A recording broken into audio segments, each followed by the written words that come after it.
Hello patronne. Cette chronique va être un peu particulière. J'ai envie vraiment de te parler à cœur ouvert. D'habitude, je commence toujours en mode Hello, coucou, c'est moi. Je vais vous donner plein d'énergie aujourd'hui. Là, c'est plus non. J'ai vraiment envie de vous partager ce que j'ai vécu ces derniers mois, qui était compliqué. Et si ça peut vous aider, ben c'est banco, parce que c'est vraiment l'objectif de ça. Parce que sur les réseaux sociaux, on voit toujours tout qui va super bien. On pète le feu, on fait des millions, mais on parle pas de toute la galère qu'il y a derrière. Et moi, j'ai envie de vous parler de ça aujourd'hui.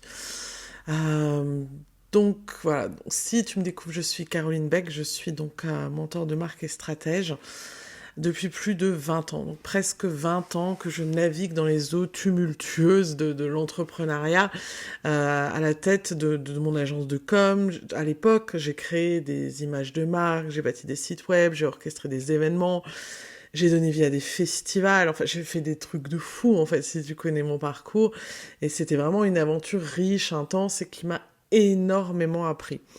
Et pourtant, l'année dernière, fin de l'année dernière, j'avais ce sentiment un peu diffus, mais persistant qui s'installait, tu vois, une espèce de frustration. J'avais l'impression qu'en fait, j'allais pas au bout de ce que je faisais. J'avais besoin de me recentrer, de me dire que c'était peut-être le moment de changer, de faire les choses différemment. Je ressentais une frustration en fait lorsque je livrais des projets clés en main, des clients qui étaient passionnés, qui adoraient ce que j'avais fait, que ça soit un site internet, que ça soit une identité visuelle, que ce soit un festival, que ce soit un shooting, quel que soit le projet que je livrais. Il y avait une forme de frustration après, de me dire mais ils l'exploitent pas en fait à leur plein potentiel. Et je trouvais ça tellement dommage d'avoir un site génial, je leur ai montré comment faire les blogs, je leur ai fait des templates pour la création de réseaux sociaux, mais ils savaient pas l'utiliser. Il y avait cette frustration en fait qui s'était installée et j'avais vraiment envie de les rendre autonomes et d'aller plus loin, de les accompagner plus en profondeur. C'était vraiment une envie. Et je suis allée au bout de cette envie et j'y suis allée à fond de me dire il faut que je pivote, que je me réoriente, que je propose quelque chose de différent et de plus profond à mes clients. Et c'est là où j'ai pris cette décision majeure de pivoter, donc la fin de l'année dernière. Et j'ai vendu du coup le Wide Enough Festival qui représentait pour moi finalement comme 50% de mon chiffre d'affaires. Tu vois, j'ai décidé de suivre un rêve, une nouvelle voie que je sentais vraiment qu'elle m'appelait. Ça m'appelait à fond, je me suis formée et j'ai vraiment décidé de devenir mentor de marque et copilote pour les auto-entrepreneurs. C'est-à-dire que je voulais plus juste livrer quelque chose, mais je voulais les accompagner derrière. Et en fait, portée pour cette nouvelle vision, je me suis vraiment investie corps et âme. Donc depuis, on va dire novembre l'année dernière, donc là on est en avril au moment où j'enregistre, j'ai fait formation sur formation, j'ai travaillé pendant des mois avec acharnement, et de ce travail est né en fait mon programme Racine, qui est un programme d'accompagnement haut de gamme de 3 mois. Je l'ai vraiment bâti sur 3 piliers que je jugeais essentiels: l'alignement, la structure et la communication. En somme, ce sont mes racines à moi et en quelque sorte les fondations que je voulais offrir à mes clientes. Et pour le promouvoir, j'ai conçu Trilogie. Donc c'était une immersion de 3 jours dans l'univers de ce programme. Donc Trilogie, un jour alignement, un jour structure, un jour communication, pour vraiment donner envie d'aller plus loin et de signer pour ce programme. Le contenu était vraiment riche et de très très haute qualité parce que j'avais vraiment envie de montrer de quoi j'étais capable, et tous les participants étaient ravis de la valeur en fait qu'elles ont eue au bout de ces 3 jours, plus tous les bonus que j'ai offerts, et j'y ai cru, mais dur comme fer. Et là, le verdict est tombé. Aujourd'hui est censé être le premier jour de Racine et j'ai 0 inscription. Euh, Finalement, c'est le silence après des mois et des mois d'efforts, et honnêtement, c'est brutal. C'est vraiment un échec brutal pour moi. C'est des mois de travail qui sont réduits à néant. Et, et j'ai envie de te partager ça. J'ai envie de te partager ce que je ressens. J'ai envie de te partager ma réflexion du pourquoi. Si ça peut t'aider. Voilà, c'est pour ça que je fais ce podcast qui est vraiment un peu particulier aujourd'hui. Je pense que tu le sens au ton de ma voix. C'est pas le ton habituel, mais c'est vraiment cette envie de partager pour aider. La remise en question, en fait, elle a été immédiate pour moi. Je l'ai vu venir, hein. C'est pas genre aujourd'hui, oh merde, oups, j'ai pas d'inscription. Je l'ai senti venir immédiatement au dernier jour de l'enregistrement de Trilogie, quand j'ai vu la gratitude sur le visage des femmes qui ont participé en mode ouah, merci pour tout ce que nous vous a donné, mais ça nous suffit, merci. On va se démerder tout seul maintenant. Donc voilà, je l'ai vu venir, hein. J'ai anticipé, j'ai essayé d'analyser pourquoi cet échec. Et là, avec le recul, en toute transparence, les raisons sont apparues vraiment clairement. Et elles sont vraiment intimement liées à mes propres peurs et à une dispersion d'énergie. La raison principale, mais vraiment principale pour moi, ça a été la peur. J'ai décidé de vendre le festival qui était mon filet de sécurité financier pour ce nouveau départ. Et ça a pris du temps. Ça a pris beaucoup plus de temps que ce que j'avais prévu. Et là, la peur s'est installée. La peur que la transaction n'aboutisse pas, qu'au final, il y a un couac, qu'il y a un truc, et que je me retrouve sans rien. Et là, du coup, j'ai plus osé. J'ai plus osé y aller. Je savais ce que je devais faire pour promouvoir Racine. Je suis quand même stratège en marketing, donc je savais ce que je devais faire. Je savais que je devais investir financièrement, je savais que je devais mettre du ads, je savais que je devais mettre du méta, je savais que je devais organiser un shooting, et je me suis dit, allez, au cas où j'ai pas l'argent, au cas où on sait jamais, et j'y suis allée en mode, j'ai fait le minimum en me disant que ça allait marcher. Mais à quel moment est-ce que ça peut marcher? À un moment, si tu veux lancer un produit, un programme ou autre, je le sais mieux que personne, pour faire de l'argent, il faut investir de l'argent. Et je ne l'ai pas fait. Je ne l'ai pas fait par peur. Clairement, j'ai cette peur de l'échec, en fait, financier, de me dire, au cas où j'ai pas cet argent, je ne pourrais pas assumer derrière. Comment est-ce que je me relève? Qu'est-ce que je fais? Si jamais ça capote, la peur a littéralement paralysé mon business pendant plusieurs mois. Et sans m'en rendre compte, en fait, j'ai vraiment mis ma boîte sur pause. J'ai fait du contenu viral, j'en ai fait plein, hein, j'avais 3 posts par jour, mais je le savais que le contenu viral suffisait pas. C'est comme si j'attendais un miracle. Et le miracle, il peut pas arriver, il pouvait pas arriver, mais je l'attendais malgré tout, en me disant que, allez hop, le talent va suffire. Alors que c'est ce que je dis à mes clientes en permanence. Si le talent ne suffit pas, il faut que tu parles de ton produit, que tu cries, que tout le monde sache ce que tu fais. Donc ça, c'est vraiment la première raison de l'échec. J'ai laissé ma peur me paralyser. Pour la première fois depuis des années, j'avais pas de filet de sécurité où j'avais peur de le perdre. Et j'ai rien fait. Là, j'ai procrastiné, j'ai paniqué. Ça, c'est la première chose. Donc la peur a vraiment été mon ennemi principal. Le deuxième, c'est la dispersion. C'est de me dire, au cas où ça marche pas, plan B. Et du coup, je me suis lancée dans un autre projet qui est le Festival des Patronnes. Et le Festival des Patronnes, ben, c'était trop tôt, ou pas le bon moment, ou pas en même temps, ou j'y crois à mort, hein, au Festival des Patronnes, c'est un truc de ouf, mais pas le bon moment, pas le bon timing, pas tout en même temps. Je me suis vraiment dit que j'allais arriver à faire les deux, tout en sachant que c'était impossible de faire les deux. Tu ne peux pas te disperser, alors que le pire, c'est que c'est le fondement même de ce que j'ai enseigné dans le programme Trilogie. Ne vous dispersez pas. Prenez un projet à la fois et mettez toute votre énergie dedans. J'avais donné l'exemple de regarder des séries Netflix. Si t'en regardes plusieurs en même temps, à un moment donné, tu perds le fil, tu sais plus, au fait, lui, c'était qui, tu mélanges. Ou pareil, si tu lis plusieurs livres en même temps.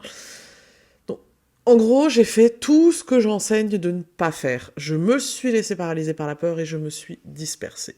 Et le résultat, c'est que j'ai foiré dans les grandes lignes. J'ai aussi bien foiré le programme Racine que j'ai foiré le Festival des Patronnes. Ça veut pas dire que j'arrête là. Ça veut juste dire que je vais tirer les conséquences. Je crois fermement dans ce programme. J'y crois, mais à 200%. Je suis persuadée que ce programme va t'aider.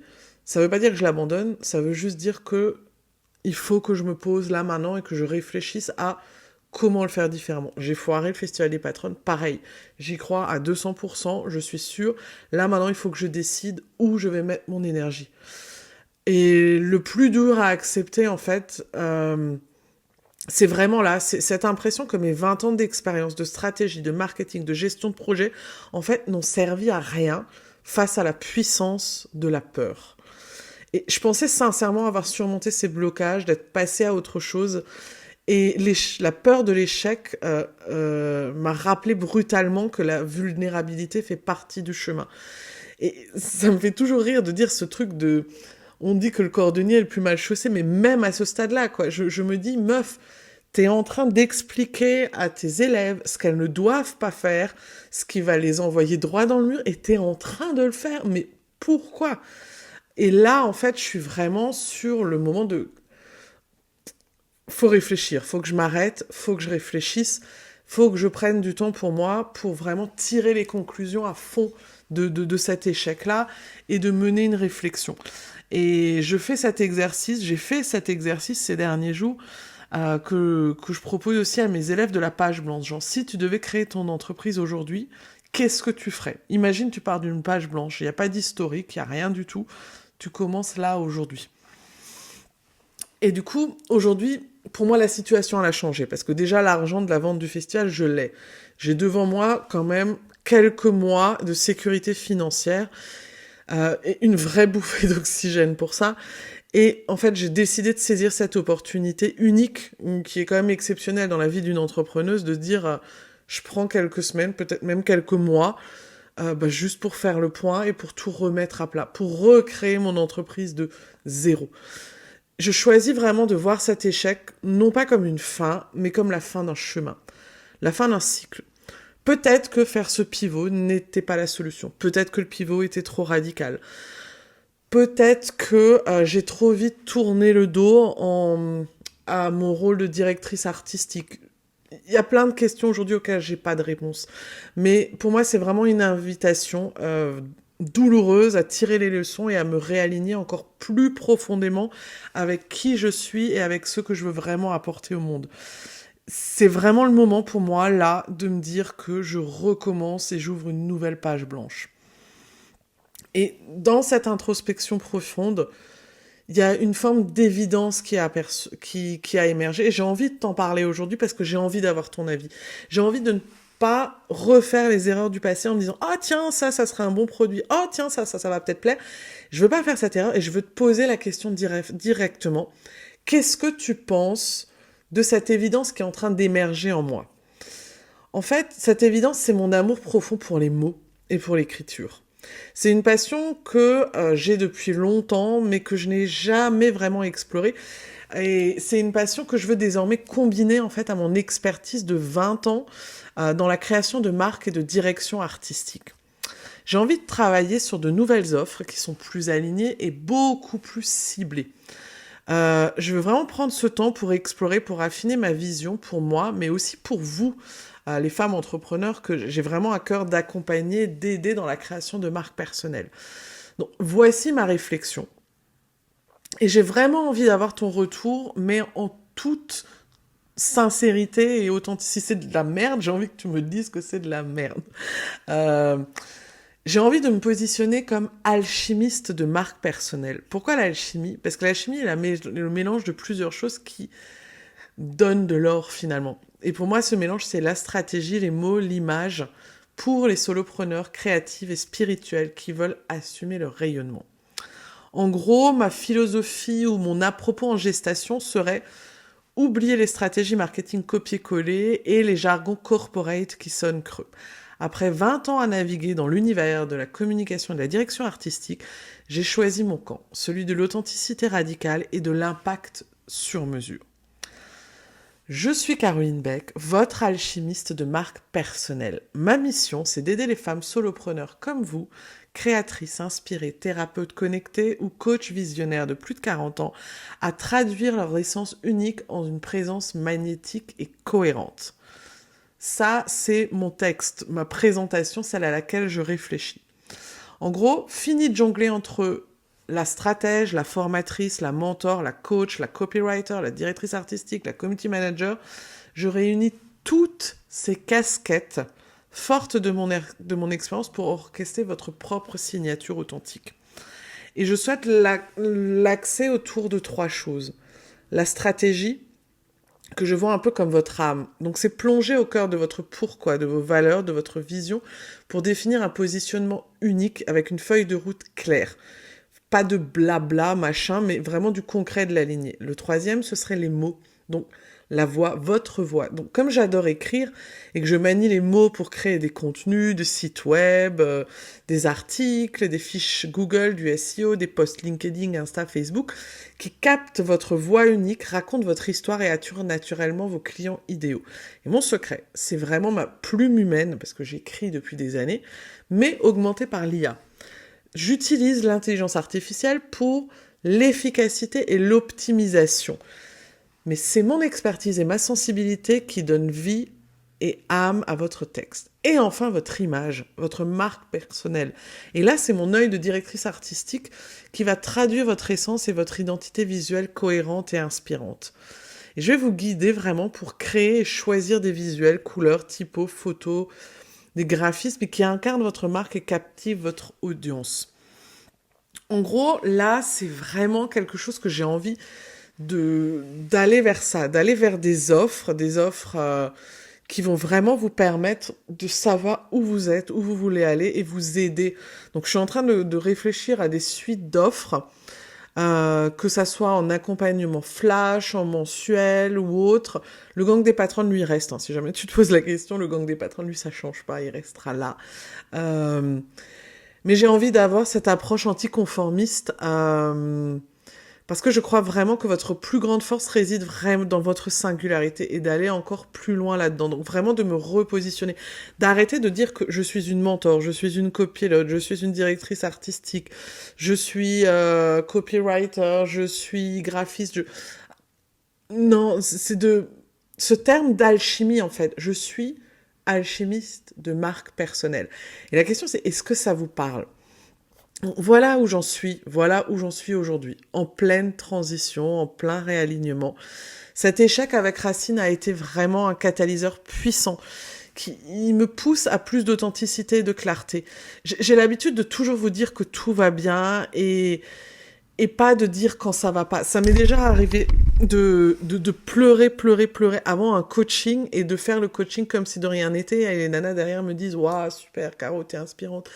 Mais je partage jamais quand ça va pas. Et là, j'avais envie vraiment de vous partager ça. J'espère que ça peut vous aider et j'espère que vous pouvez m'aider en retour aussi, de m'expliquer ce que vous pensez de ce nouveau positionnement que j'ai envie d'adopter. J'aimerais beaucoup avoir vraiment votre retour sur cette nouvelle direction, cette position d'alchimiste de marque personnelle. Est-ce que ça résonne en vous ? Est-ce que cette approche vous parle ? Est-ce que vous arrivez à visualiser ce que je pourrais faire pour vous là-dedans ? Est-ce que c'est quelque chose qui peut se connecter ou qui est beaucoup trop abstrait pour vous ? En tout cas, vos retours seraient extrêmement précieux pour cette phase d'exploration et de reconstruction pour moi. Je vous remercie de m'avoir lu ou écouté. Voilà, je sais pas trop comment terminer, je termine toujours en disant « Hello, bah, c'était Caro, mentor de marque ». Là, je sais pas comment terminer. En tout cas, merci de m'avoir écouté et j'espère que d'avoir plongé là dans mon introspection peut vous aider aussi et vous dire que bah, vous n'êtes pas seul à galérer dans votre chaos entrepreneurial. Merci, c'était Caroline.